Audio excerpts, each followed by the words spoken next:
আসসালামু আলাইকুম। Training and skill development ডিপার্টমেন্টে স্বাগতম। সেলস বাড়াতে খাতির করুন গার্ডের সাথে বা সিকিউরিটি গার্ডের সাথে বা গেট কিপারের সাথে। অর্থাৎ আপনি যদি সেলস বাড়াতে চান তাহলে ওই কর্পোরেটের যে গার্ড আছে, ফ্রন্ট ডেস্ক চেয়ারে যে ভদ্রলোক বসে আছেন, অথবা যে সিকিউরিটি গার্ড আছে, অথবা যে পিওন আছে, তার সাথে সুসম্পর্ক তৈরি করুন সেলস বাড়াতে চাইলে। একটি চমৎকার কথা আছে, গেটকিপাররাই হলেন দরজার আসল চাবি। কর্পোরেট বা যে কোনো বড় প্রতিষ্ঠানে গার্ড, রিসেপশনিস্ট, সিকিউরিটি পার্সোনেল এদেরকে প্রায় অপেক্ষা করা হয়, অনেক সময় ওদেরকে গণাই ধরা হয় না আর কি। তো কিন্তু যে কোনো সিদ্ধান্ত গ্রহণের ক্ষেত্রে ওই কর্মকর্তার বা ওই ক্লায়েন্টের কাছে পৌঁছার জন্য আপনাকে তাদের হাত দিয়ে ধরে যেতে হয়।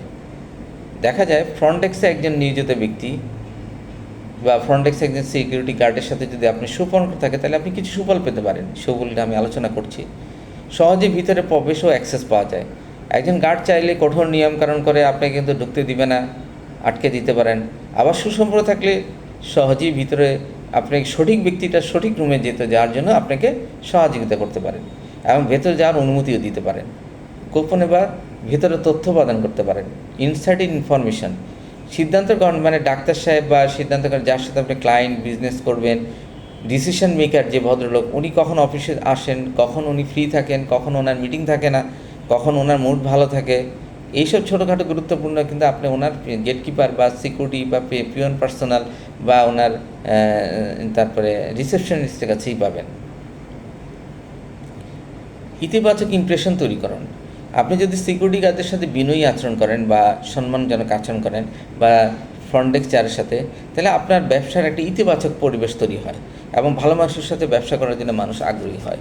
অ্যাপয়েন্টমেন্ট ছাড়াই সুযোগ দেখা করার সুযোগও পাবেন।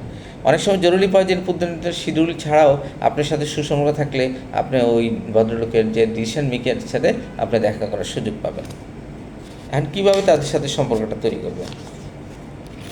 তাদেরকে সম্মান দিন, হাসি মুখে কথা বলেন, সালাম দিন, অভিবাদন জানান, তাদের নাম জেনে নামে সম্বোধন করেন, ছোটোখাটো সৌজন্যবোধ প্রকাশ করেন, ভীষণ গরমটা একটু ঠান্ডা পানীয় দিলেন, একটু ছোটোখাটো গিফট দিলেন। এগুলো আবার ঘুষ হিসেবে না, একটু চা নাস্তা খাওয়ার জন্য অফার করলেন। এগুলি মানুষকে সৌজন্যবোধ করা। ধৈর্য ধারণ করুন। যদি কোনো গার্ড কোনো নিয়মকানুন বলে, অস্থির হওয়ার দরকার নাই, যেহেতু উনি ডিসিশন মেকেন, আপনি যদি অস্থির হন উনি তো ঢুকতে দেবে না। এই জন্য ধৈর্য ধারণ করে চেকে দেরি হলে বা আপনাকে সিরিয়াল দিতে দেরি হলে নিয়ম মানে চুপচাপ বসে থাকেন, তাইলে আপনার উনি একসময় আপনাকে দিবে। সংক্ষেপে আমি বলবো, ব্যবসা করতে যাচ্ছেন তাকে সম্মান দিয়ে ব্যবসা করতে হবে। সেই কোম্পানির সিকিউরিটি গার্ড, গেটকিপার, রিসেপশনিস্ট, দারোয়ান এদেরকে সম্মান দিয়েই আপনাকে বিজনেস করতে পারে। এছাড়া আপনি বিজনেস করতে পারবেন না, কারণ তারা আপনার জন্য একটা হার্ডেল হয়ে দাঁড়াতে পারে। তো ডিয়ার অডিয়েন্স, সেলস বাড়াতে খাতির করুন সিকিউরিটি গার্ডের সাথে। ধন্যবাদ। আসসালামু আলাইকুম রহমতুল্লাহ।